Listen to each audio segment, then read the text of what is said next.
Goat Nigashima, man. Goat Nigashima.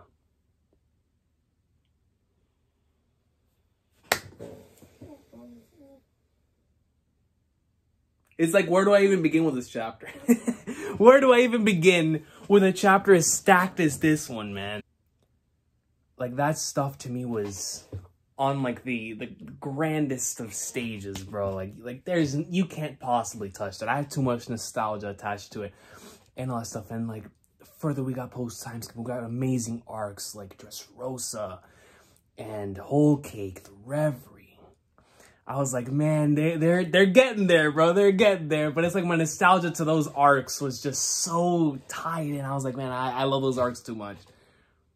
But this arc, bro. This arc right here, son. Yo, Wano Onigashima, man. This entire saga legitimately has the chance of being my favorite arc.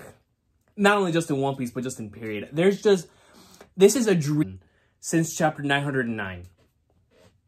I can't. It's insane to me, bro. It's like the ultimate payoff for years of following this story.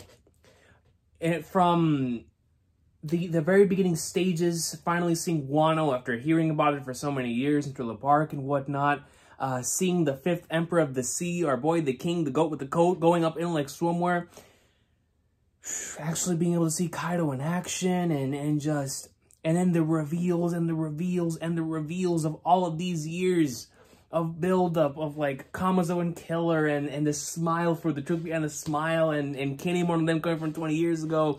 And then the Odin flashback, Roger, the bounties, the abolishment of the Shichibukai system. I mean, so many things. So many things. And then here in Act 3, man, this is... Act 3! With Roof Piece and everything sense, and it's just, I don't know, man. This arc, I love it so much, bro.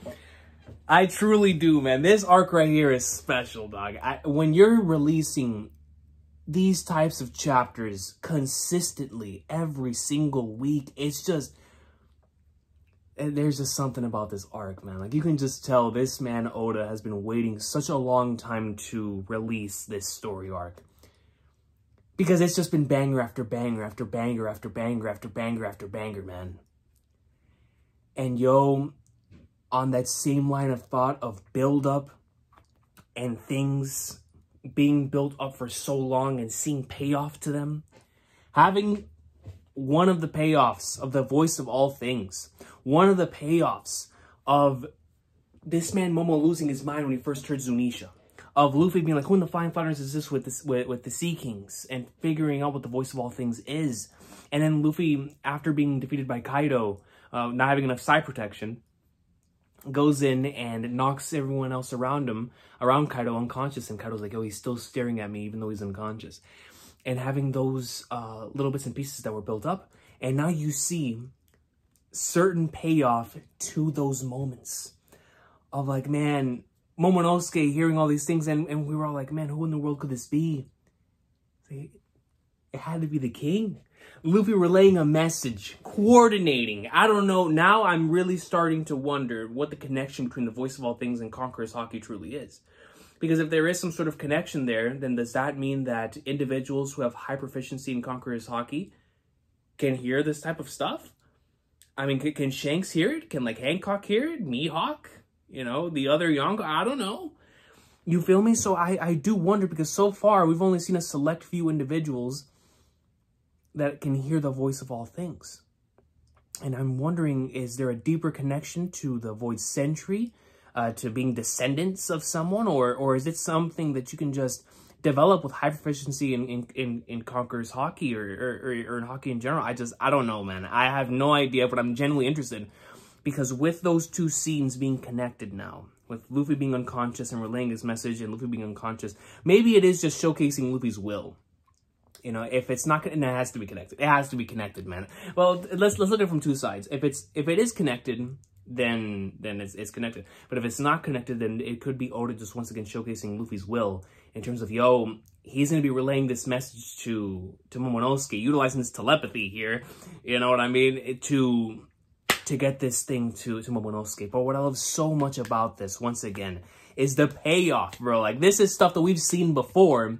It's just we're seeing the continuation of the journey of that to see certain amounts of payoff for it. And we got that multiple times in this chapter, like with Law, for example, and Kinemon.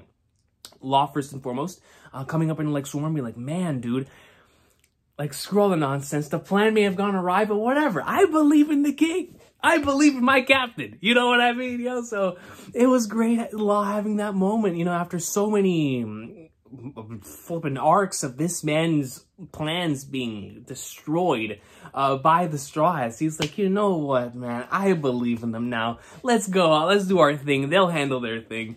And I just love that so much. Coming from Law, and now him and Kid are going to go up and look somewhere against Big Mom. But, and then with Kinemon, like, when you have those moments where he's thinking back to Momonosuke, and you have Momonosuke crying for him, and, like, you see that father-son dynamic that they started developing once all of this started taking place, and he took him under his wing. And those moments were just extremely beautiful. And then the part that really, really destroyed me was having his broken blade, and he's trying his hardest to like, hit Kaido with it. And, man, but Momonosuke, you know that he's not saying this. He's not yelling all of this. If not only A, does he not reading the Odin's journal, he's definitely not saying this because he wouldn't have the resolve. But B, because of the journey, man. The journey from Punk Hazard until now. The journey of him and Luffy having those moments together. His journey of being with everyone else that means so much to him. And growing as an individual. And like, yo, finally having the Flagnars to be like, man, listen. I gotta do something, bro. I gotta relay this message left to me by Luffy, bro. I gotta do it. And I love it. I love it. I love how these promises are being paid off. Some extremely saddening in Kinemon's case, for example, but in others, a lot of hope and a lot of greatness in Momonosuke's section. And now with Luffy, bro. I love this moment so much, man. Like, Momo, let everybody know I'm still gonna beat Kaido. My man's is underground. Under the sea, bro. On some under the sea. I mean, Little Mermaid to the max. To the max. Whole musicals taking place down there. You have crabs and octopi and whales and dolphins. They're all singing. Under the sea. I mean, my man is under the... He's so far deep, Lost Crew found him. So it's like, yo, this man is so far deep into the ocean. He can't do anything because of his fruit. And he still hasn't given up, man. He's still ready to go from like somewhere. And what I love so much about this, once again, going back to the whole payoff thing. This entire arc has been, or at least from Kaido's perspective and his dialogue, and something that you can tell just scarred him for life, is the fact that he believes that whenever he's able, or there is a situation where somebody's losing, they're going to end up betraying that person. And he has... solidified that belief over experience. He pwned certain individual joins him, no matter if he was the other person, right? His overwhelming strength will cause whatever is happening to split that crew apart or split whoever they are, take one of them under their wing, and eventually take the other one under his wing as well. He just wants to continue to break the spirits of these pirates with overwhelming strength and then create his own pirate crew with that. And in multiple other different layers that I'm not going to get into here, but I wonder, and that's why I can't wait for this Yamato and Kaido flashback. We'll get to that in a sec. The fact remains that he's continued to say the entire arc about betrayal and breaking somebody's spirit. And this man, Luffy's just not, his spirit is not breaking. In fact, it is getting even stronger. It is getting even stronger. My man has lost twice now. He lost in 923 and he lost in 1013.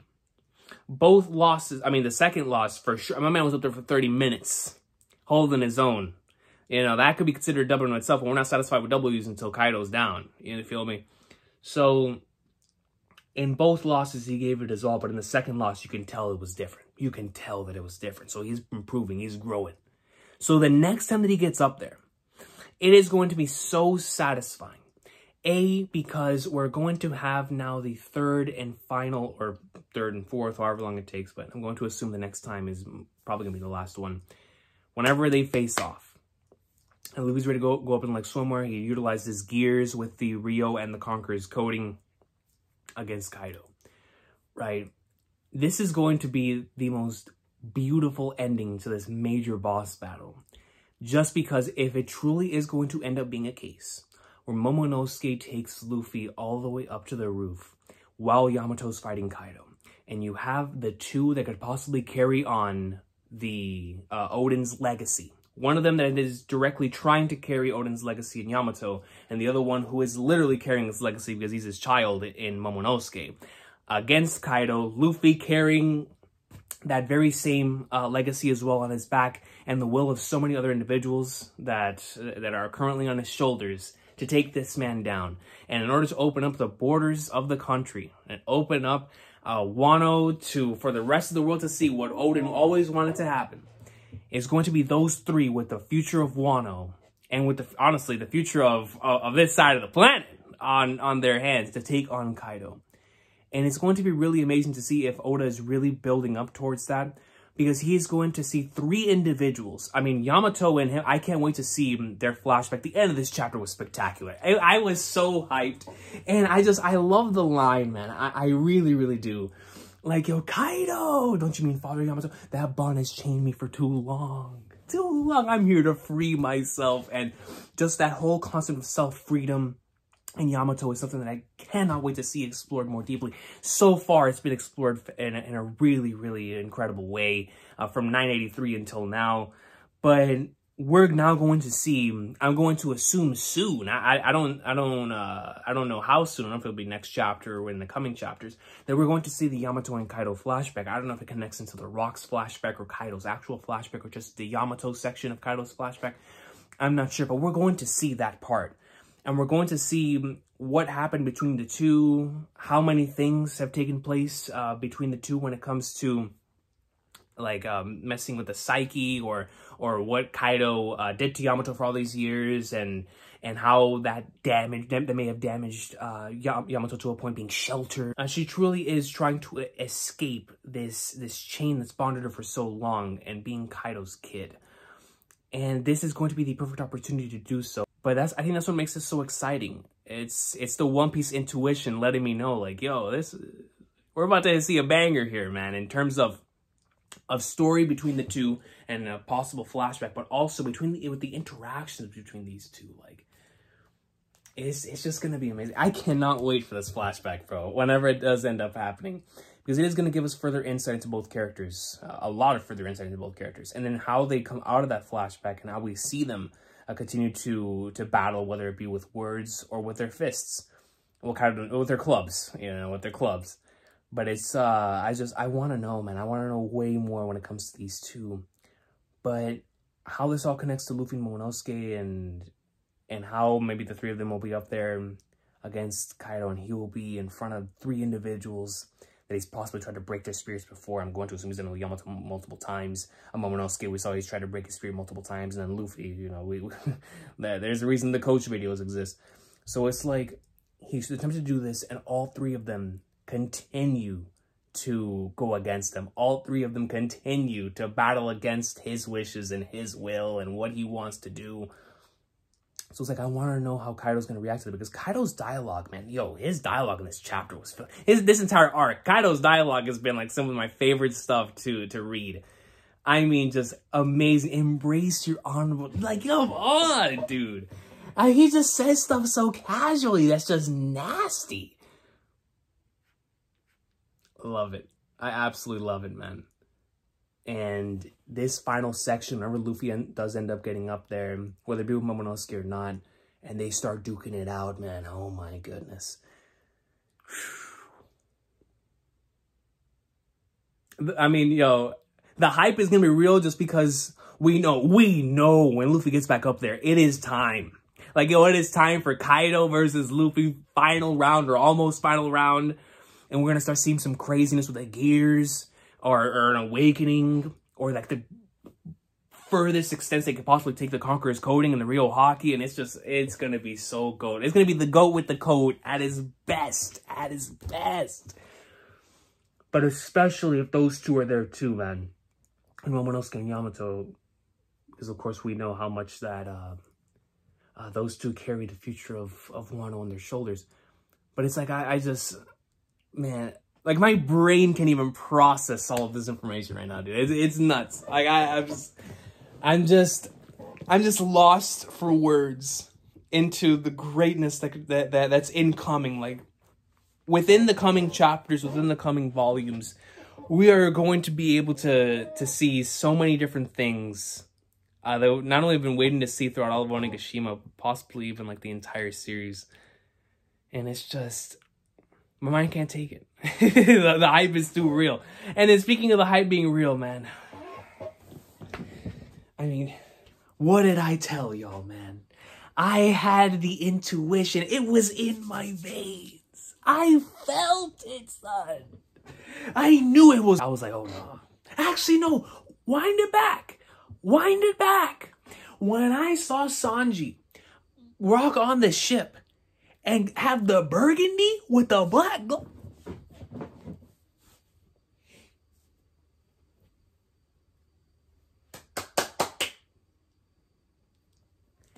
the burgundy and black?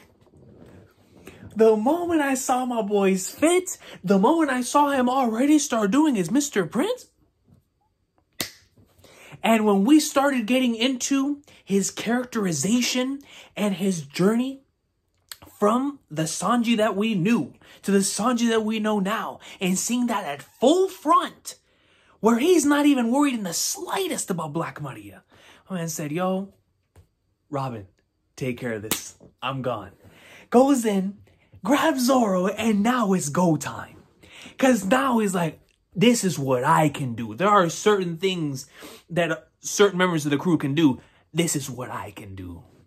I'm finna be out here ponying commanders, baby. Queen? Who is Queen? Who in the flying flag nards is Queen to Mr. Prince? That man said Judge's brat. He better put some respect on Sanji's name. Judge's brat. That's Mr. Prince to you, dog. That is the legendary, the individual that caused Law, X-Drake, and Hawkins to fanboy. They knew what's up. Why is he wearing that suit? That outfit is legend. Of course it's legendary. It belongs to Sanji. Come on, man. Like, yo, people gotta know. They gotta know that when he comes up into like swimwear, when the feet are on fire, it's not just because friction is rubbing off the feet. It's not because of some sort of thing of ornament hockey or whatever conquers coding, whatever it is. All the theories. It's none of that. You want to know why flames come out of Sanji's legs? Because when he's on screen, it's something about fire.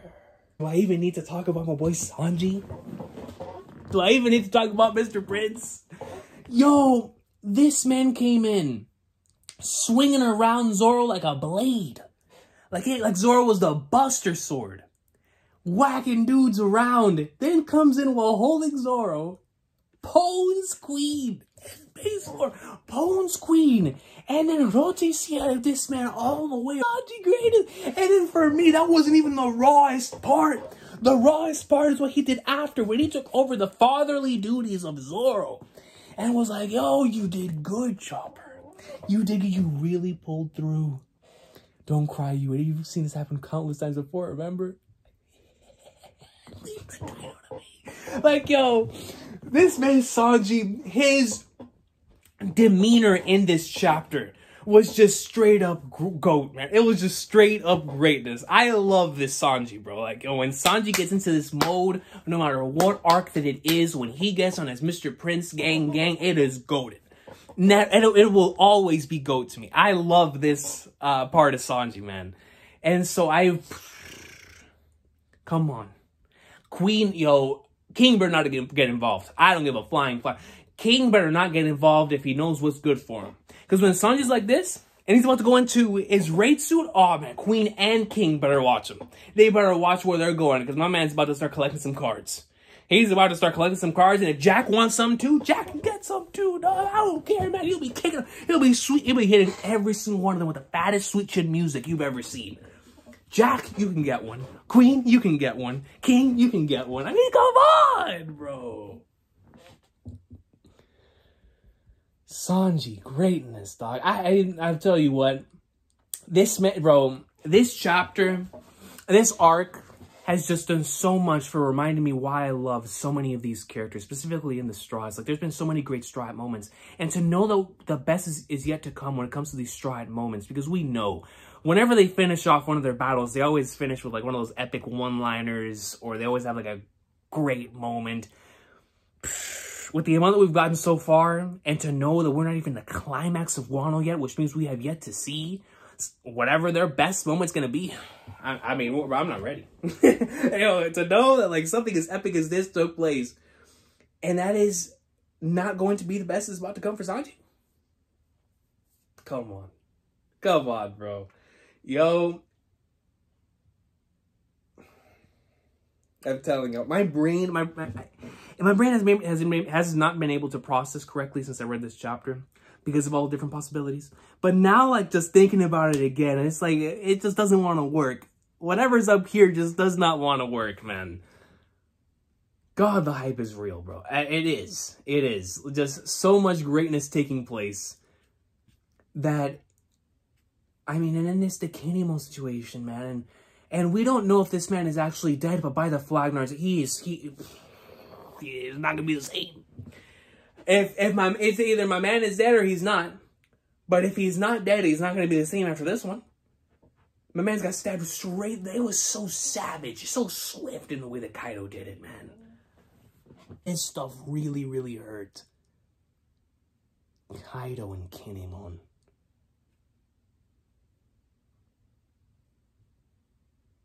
Dog.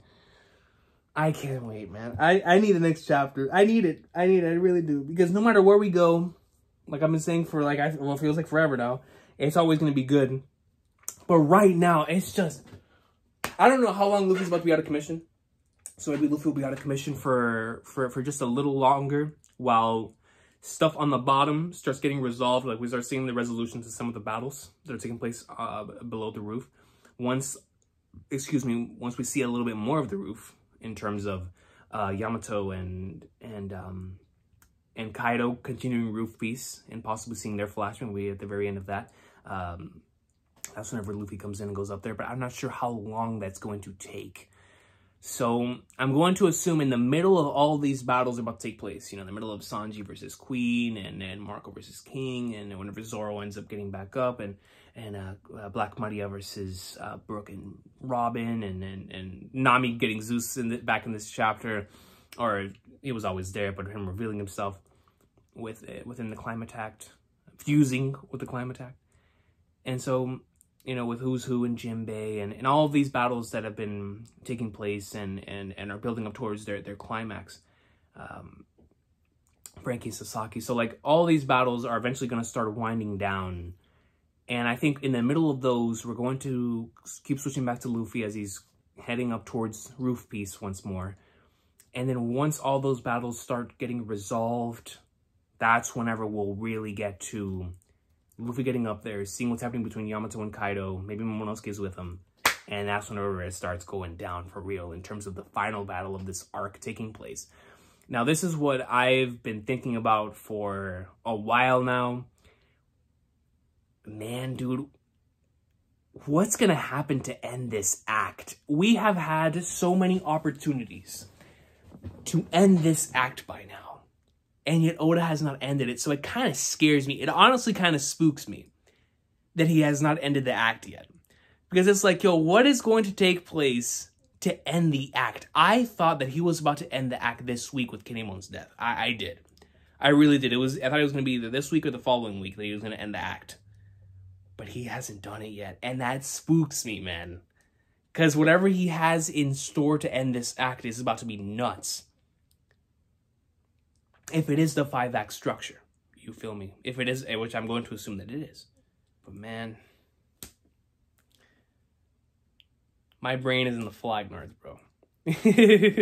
My brain is in the Flagnards, man. I can't even. There was just so much here to process, to think about. But first and foremost, yo, I'm so stoked for what's about to take place here with everything, man. Sanji and Queen, and hopefully King gets involved too, to get some piece of the action. But man, Luffy just, you know, showcasing that his spirit is not broken. It's such a beautiful moment. It's such a spectacular moment. And it's like, of course it is. Of course the voice is reaching Momonosuke is the king, man. Letting him know it ain't over yet, man. It ain't over yet. When I get back up there, I'm whooping that man. I don't care how many times he beats me. And that's what's so great about it, is that Kaido, I'm sure in his mind, he's like, I'll beat you as many times as it takes. But does he really mean that? Like, yo, he probably has beaten individuals once, maybe furthest twice, before they've had their spirits broken. You know, exceptions being Odin and now Luffy. Where he's like, man, he does not know how to deal with characters like this. So I really want to know how he's going to react to Yamato, Momonosuke, and Luffy still going after him, even after having their spirits attempted to be broken. So Kaido's dialogue's about to be hitting. And these next couple interactions really, like, yo, this Yamato and Kaido interaction is going to be so filthy. I need everything. I need the flashback. I need implications to Yamato's mom. I need Yamato just ripping it on him, son. Like, yo, it's because of you that this, and that. Or even, not even saying all that. Like, yo, you did all that. I spent the last 28 years under you. Now I'm free. I'm going to be freed after this. You're going to go down. And it's like, I don't know if they have a loving relationship in terms of, where Yamato will be like, yo, I still love you as a pops, but I gotta take you down in order to be free. In order to free myself and you gotta go down. In order for your chains to be broken as much as mine, you gotta go down. So like, I wonder how that's gonna be talked about as well from both standpoints, because I'm sure that Kaido is gonna have a lot to say to Yamato too. But just that concept about being chained and the concept of self-freedom, because I'm sure that Kaido also has a lot of chains that he wants to be broken as well. So all of that stuff is what has me super excited to see more from those two. And to know that we're getting it right now, or if not just right now, but, you know, within the coming chapters, I need it. I need it, man. Yamato and Kaido, bro. What's about to be said?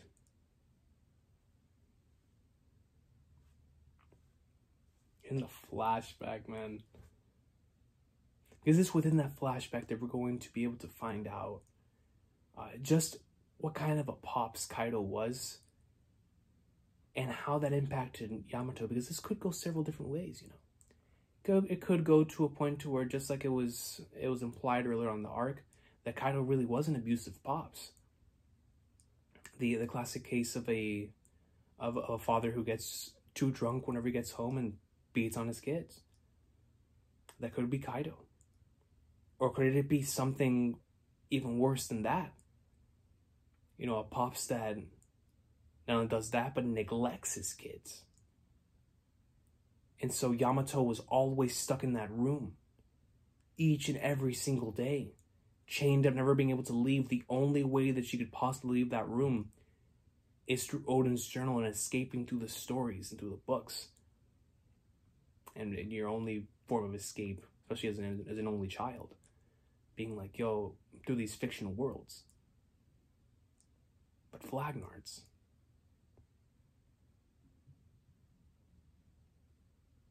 I just want to know. I really want to know what's about to be said between the two, how much we're going to learn, and just more between those two, man. Because Kaido continues to get more and more fascinating through the chapter, and Yamato, the possibilities for that character are through the sea, and they are through the stratosphere, dude. I mean, crazy possibilities there, but we believe in Luffy, man. Always have faith in the king. Momonosuke greatest in this chapter. Kinemon, man. It's just like, man, dude, that was really, really tough to go through. Kaido the savage, the juke no jutsu, Law and Kid and Big Mom, Sanji going to ham with Guia. It's too much greatness, man, too much greatness. I know that this was a massive ramble session, but I had to get all these thoughts off my chest, man. There was way too much in the brain, you know what I mean? Like, way too much to think about, bro. But yo, I will see you over the next one. It is an awesome day. Take care. One Piece greatness. This has been the Afterthoughts. I can't wait for the next chapter, man. Goat Nigashima, people. Goat Nigashima.